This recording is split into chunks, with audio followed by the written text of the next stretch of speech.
watching Germantown Municipal Television, your source for everything Germantown.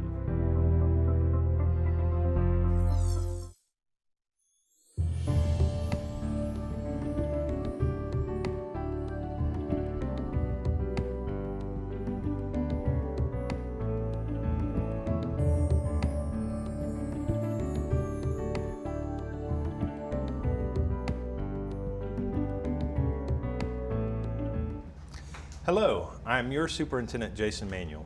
Thank you for joining us for the October 2017 installment of the Germantown Municipal School District Spotlight on Excellence. Today our show will highlight some of the best soccer players in the country, and we will visit with Traci Spain, this month's teacher feature for her attention to service learning. Later in the show we'll also be treated to the vocal talents of Houston High School student Lydia Waldrop, who has recently won first place at the Delta Fair. But first, we'll explore a new, exciting, and innovative program coming to Houston Middle School. We welcome two HMS teachers, Robin Rudisil and Devin Pullman, to the studio. Thank y'all for being here.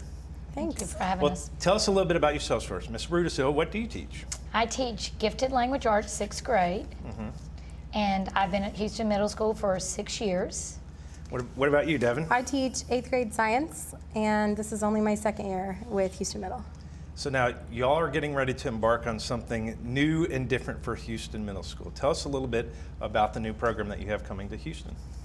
The inspiration for the new program it's called the House System, and the inspiration comes from the Ron Clark Academy in Atlanta, Georgia, where Ron Clark has set up 4 houses, and the children in middle school from 5th grade to 8th grade enter a house and stay there for 4 years. Well, since we have a middle school that's only 3-year program, we'll have the kids enter in 6th grade eventually and stay in a house till 8th grade. So this year, to implement the program, Liz Diaz sparked our interest to go into the Ron Clark Academy. And so 4 of us went in the fall just to check things out, and then 30 of us ended up going in the spring. And the house system is set up to have 4 houses.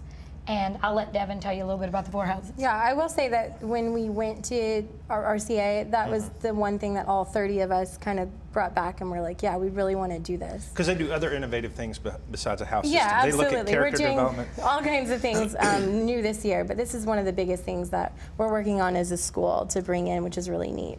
As far as how we designed our house system, we looked for inspiration in Germantown and Houston. So instead of naming our houses after the same houses that RCA did, so Ron Clark, we actually picked different horses. Right. So the horses combine, and they, help us be Mustang strong. So we're sticking with just a Mustang, and that these 4 horses are what are the characteristics that brought us to being like the Mustang strong people that we are. So this seems familiar because I'm a huge Harry Potter fan. Yeah. So it seems a lot like the Gryffindor and the Slytherin, the Hufflepuff, and I forgot, Ravenclaw was the 4th one. Good job. But there was a bad one. There was Slytherin. How do you decide what students are doing and what houses they get into? I hope there's not one where you're the evil kids in the Houston Middle School. There's not an evil house like in Harry Potter. They're all based off of just different character eds and things that we value as far as like being awesome global citizens and that kind of stuff. So we have the Percheron, we have the Lipizan, the Andalusian, and the House of Dartmoor, and they're all horses of strength and good character and good qualities of friendship and just anything, a strong quality we have, and we're trying to build these houses so the kids can grow in good quality too.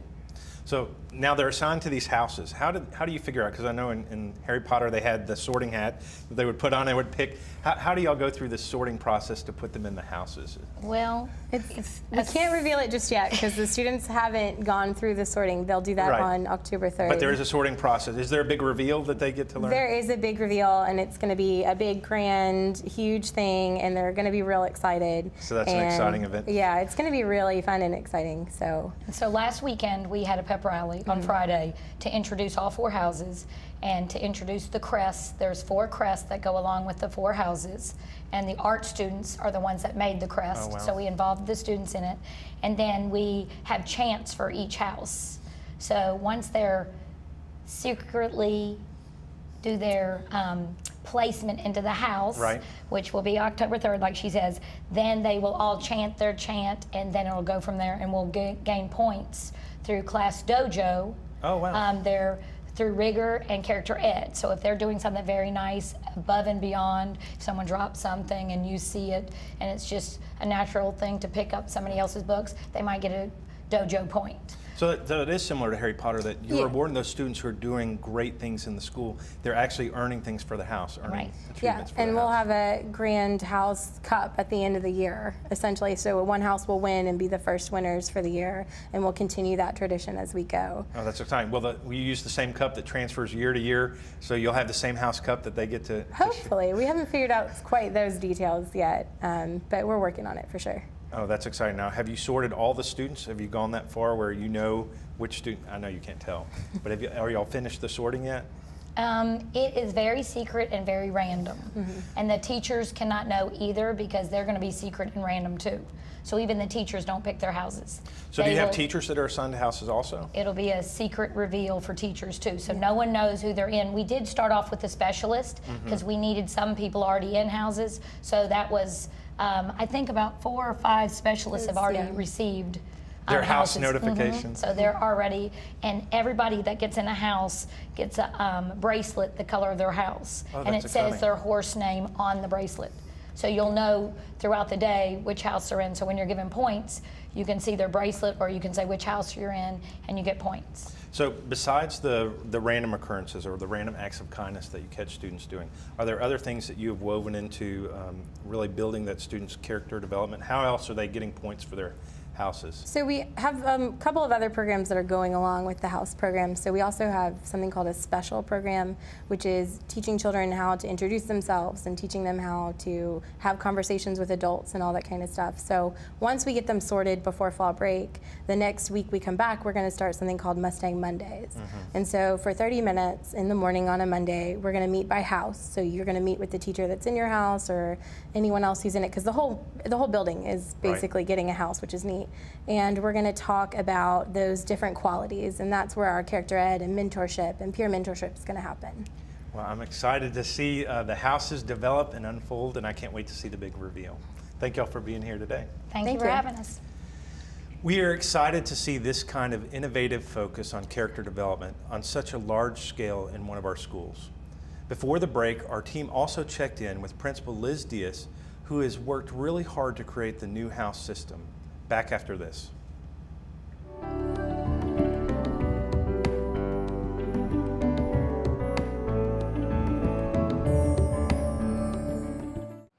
Ron Clark, as you may know, is a terrific educator. His school is amazing in Atlanta.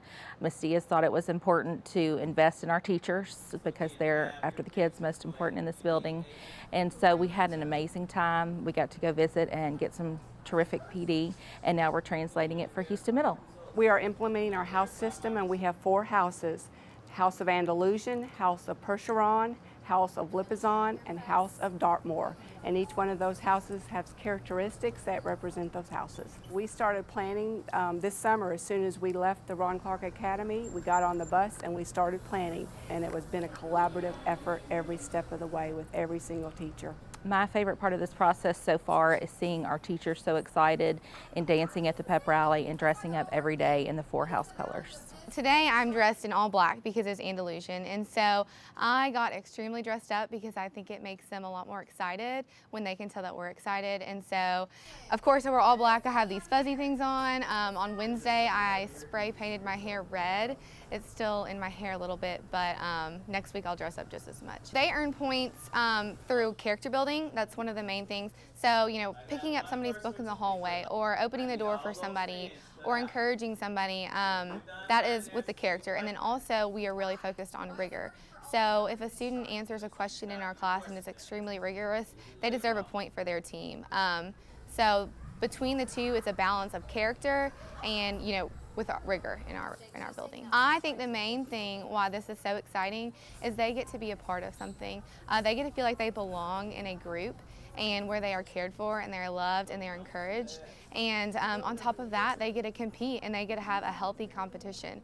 Throughout the whole year, they're competing for points. There are going to be teachers in all the houses, and I think that's especially important because me coming as a new 6th grade teacher, I have not met any of these 8th graders. They don't even know who I am. So in some of these houses, I will get to meet these 8th graders, just like they'll get to meet me along with the other administrators, and the 6th graders are going to get to meet the 8th graders. And within that house, I will be that person that they can come to and ask any question. I think they are excited. They want to come to school. They've always wanted to come to school at Houston Middle, but even more so because we have created a sense of excitement of what is going to happen today. When we came back from Ron Clark, what I took away was every minute matters. We are here, our job is to make a difference in children's lives.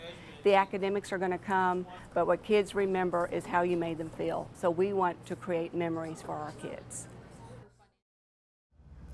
Welcome back. I am Superintendent Jason Manuel. Our school system is fortunate to host some of the best athletic programs in the country. We welcome Adryan Darnell and Bailey Rose, both seniors and captains on the Houston High School girls soccer team. Thank y'all for being here. Thank you for having me. So now I have a passion for soccer. I was actually an assistant coach here at Houston High School for 10 years. And so I'm going to ask y'all a lot of questions, but then also just some things that you enjoy about the soccer team. So first, tell us who's who. So you are? I'm Adryan Darnell. Adryan Darnell, and y'all are both seniors, and you are? Bailey Rose. Bailey Rose. How long have you been playing soccer, Adryan? I started playing soccer in middle school. In middle school? Yep. So did you play competitive soccer, or did you play club soccer? I started playing competitive in 6th grade, so yeah, basically since I've ever played. And who did you play for competitively? I play for Lobos. For Lobos? What about you, Bailey? I started in 1st grade. First grade? Started out with Purple Rain, and then I moved on to Rush, and then Rush became Lobos Rush, and I'm back on Purple Rain. You're back on Purple Rain. So tell us your positions too. So Adryan, what position do you play? I'm a center mid. Center mid. And you are? Outside back. Outside back. So now y'all are going to have to help the audience a little talking about positions. So typically we have defense, we have people that are in the middle of the field, and we have the people who score forwards. So tell us what a center mid is and what they do. A center mid kind of controls the game, you know, make sure everyone's doing their job, passing the ball, pretty much it. Okay, and defender? Defender. Are y'all running, so people know you pick up the people who are coming at you. Are y'all running a zone defense, or do you mark man-to-man, or does it depend on the team? It depends on the team. Usually we'll know coming into the game what formation the other team is playing, so that kind of determines like whether or not I need to make runs, whether or not I need to mark this outside mid or like the outside forward, so it just depends every game. So y'all run a 4-3-3, which is 4 defenders, 3 midfielders, and 3 forwards up top. With your 4 defenders, like you said, it changes. So you'll have a sweep. You don't have a typical sweeper type position or stopper. Y'all running flat, or how is that? So we got the 2 outside ones that switch it, like making runs, Right. and then we have the 2 in the middle. So they always kind of are diagonal from each other. We're never shifting actually and flat. We're always rotating. And then our midfield, we have 2 defensive mids that help back on defense too. So it's almost a triangle position, and y'all rotate and switch Yes. as the ball's moving through. Yes. Well, tell us about your season. Y'all are obviously having a pretty good soccer season. Have y'all lost any games, tied any games? We are undefeated. You're undefeated right now. Do y'all have a national ranking at this point, or do you know if you're nationally ranked? Top 5 right now. Yeah, last poll Top we were 5. number 5. And they always settle that up Yeah, at the end of the season. It always changes, but current one's number 5. So what have been your biggest games that you really think have propelled you to that national ranking? At the beginning of the season, we went up to Knoxville and we played big teams like Maryville and Hendersonville, and those are like opponents we'll face at state. And then this weekend, we just got back from Clarksville, and we just beat them 4-1, and they're the defending state champs from last year. So that was a huge win for us. So tell us a little bit about moments. So all the state championships that I won, national championships that we won, there was never one where I felt like, whoa, that was so easy. We just breezed right through. You always had to get some breaks. Have there been any close moments in games that y'all have had so far? Well, last year, right before state, it was Arlington. It would determine who went to state. It was that last game. And we went into overtime. We tied. We tied, then went into overtime. And I remember we scored it was a very close game, but it ended up being 2-1. And that was one that you felt like it was scary. It was pretty scary, to be honest, but we pulled through at the end. So What about you? What do you think's a moment where you felt like you had to get that break? Mine was the Arlington game too, and it's like sometimes we don't come out as strong as we need to, but we always end up persevering and like pushing through it. But the Arlington game was definitely the moment where I was like, just scared. Well, what about this year? Have there been close calls this year that you feel like, or have you all been really dominating? I would say for me, like the beginning of the White Station game, actually, I just don't think we came out strong enough, and it was tied for a really long time. But eventually, we pushed through and scored, and broke through that barrier holding us back, But that was the biggest one for this season, in my opinion. I'd say White Station too. We do tend to, when we do break down, it's like at the beginning of games, like right off the bat, and usually halftime, Wolf fixes everything, and then we go back out stronger the first half. Yeah. So I got to go to your Collierville soccer game. That looked like it was close because I think at the end of the first half it was 1-0. But looking at possession, a lot of people who don't know soccer know that if you're possessing the ball and you're getting the chances on goal, it doesn't feel as close as it is sometimes. What do you think makes y'all strong as far as possessing the ball? Do y'all have high accountability in practices? Are y'all holding underclassmen accountable? What do you do to make sure there's always that intensity? Well, we have an extremely talented team this year, and our underclassmen, I think, we give them, or they need a lot of credit because they really do. Our leading scorer is a sophomore and freshman, and I think they're the people who really push us all. Because in this program, no one ever has a guaranteed spot. Everyone's always working hard to get their minutes. There's never, nothing's ever guaranteed. You can never, I made it, I'm a starter, I exactly. can coach now. But our underclassmen are, I think, the main people who really push us all this year, especially. Coach Wolf, the reason we have been successful, not only this year but in the past, is because he sets us such a high standard for our team, for our players, and so he demands excellence from us. That's and so we buy into that, and we don't want to let tradition down. In the past, we've been so successful, so we want to keep that up, and that just motivates us to work hard. It's awesome just to get a couple minutes on the field. It's just a great feeling. Just you feel that you've deserved it. You've accomplished something. You've worked so hard, and Yeah. Was there a moment that you look back on when, besides the wins and the losses, and y'all are 13-0 Yes, right we're now, so y'all 13-0, undefeated. yes. Tell me about what you think is going to be a moment for you that's special. I think one of the most important things about Houston soccer is the relationships you build with our teammates, because we're with them every day. And, when I look back, I'm going to think of all the friends I've made and the relationships I've really gotten out of it. So that's the main thing. So the friendships. Yeah. And what about you? We have, all the seniors have freshmen, which is really cool, and that just, it bonds the seniors, the oldest girls and the youngest girls, so there's not really a break in between. A gap, everyone is kind of, Well, know in a that group. you don't have to be state champions. You don't have to be national champions for us to be proud of you. We're proud because of the tradition that you have and how hard y'all play every single day on the field. So thank y'all for being here. Thank you for having us. Before we take a short break, we have a special musical guest in the studio. She's a sophomore at Houston High School, where she sings with the award-winning school a cappella group, Dolce Bella, under the direction of Dr. Billy Rayburn. But last month, this Houston High School student was also recognized by the Delta Fair as their grand prize talent winner. Here to sing Celine Dion's I Surrender is Lydia Waldrop.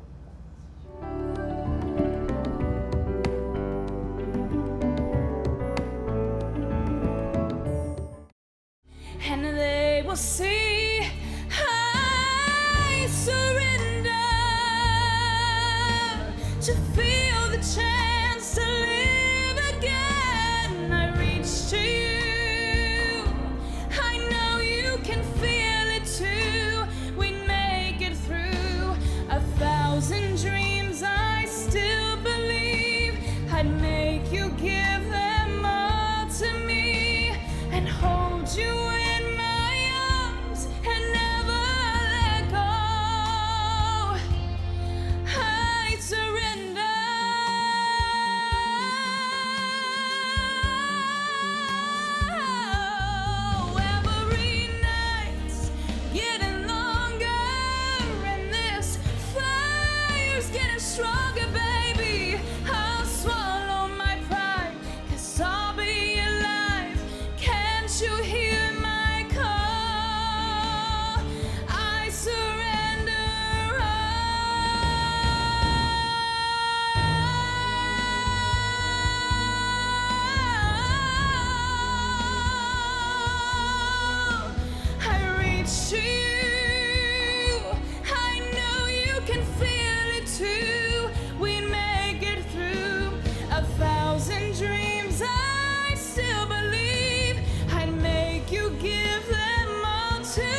Welcome back. I am Superintendent Jason Manuel.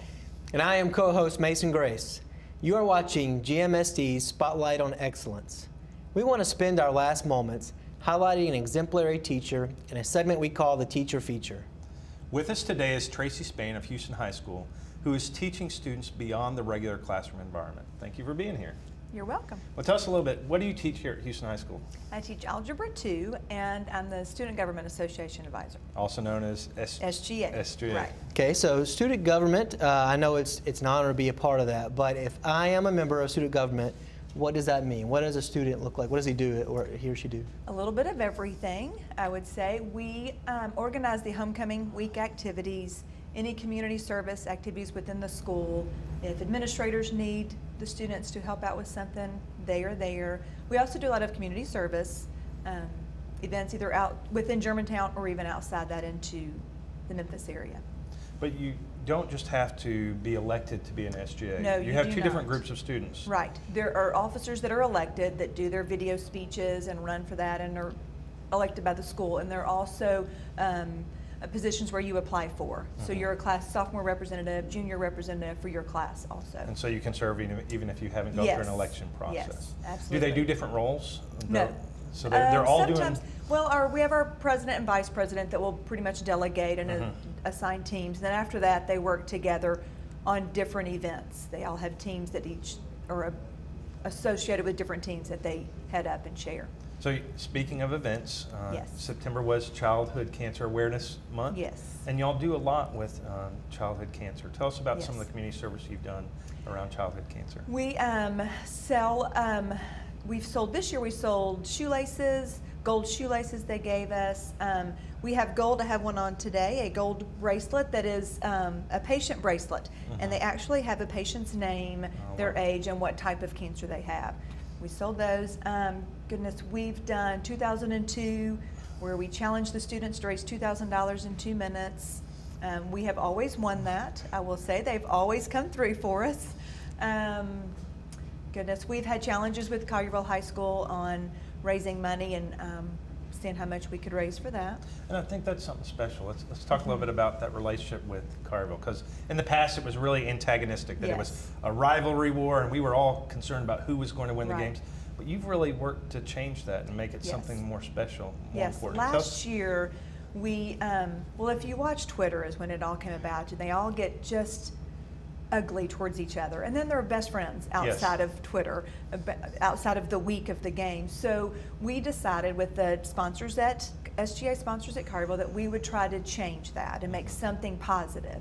I honestly feel like it did help last year change a little bit of the aggressive competition part of it, and we came together, and just for that one game, our two schools together raised over $20,000. So you made it not for about St. the Jude. game, you made it Right, about raising money around for St. Jude. So we're hopes for doing that again in October, with coming together again. That's exciting. For How did something y'all positive. raise your money besides the 2002 event? How did you raise money for the border war Yes, rivalry our game? border war, right? We did sponsorships for the game, so different businesses could offer their sponsorship and get their logo on our jumbotron for the either there were two different sponsorships they could do. We had T-shirts where they could sponsor and get their logo on the back of our T-shirt. We did the 2002. We even came together. Our two SGAs came together and had a car wash Oh, that's on the incredible. Sunday afternoon. I want to ask you about the band again. So actually, you're sponsoring a child when you buy that one, right? Yes, it goes generally towards St. Jude, but yes, you wear that and it has that child's name, so it's real. Oh, that's Yes, awesome. It is cool. And I know you have a lot of events you do with community service. So what's something else that's maybe your favorite event throughout the year, other than the cancer? Yes. Another one of my favorites, it's a twice a year event that we do. It's with Binghamton neighborhood is really where we are. We go to the Tillman Police Station, and we'll go in October for Halloween, and we do like the trick or trunk activity with children, and then we do an Easter where we do Easter egg hunt.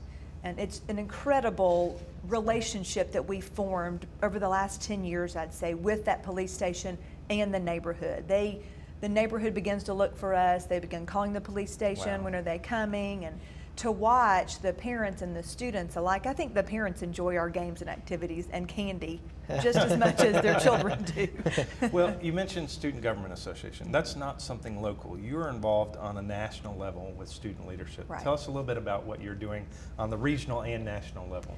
I am the executive director for Tennessee Student Councils. And from there, I have, well, for Tennessee, I just help oversee and organize the state convention that we have in March, and that's at a different part of the state, middle, west, or east.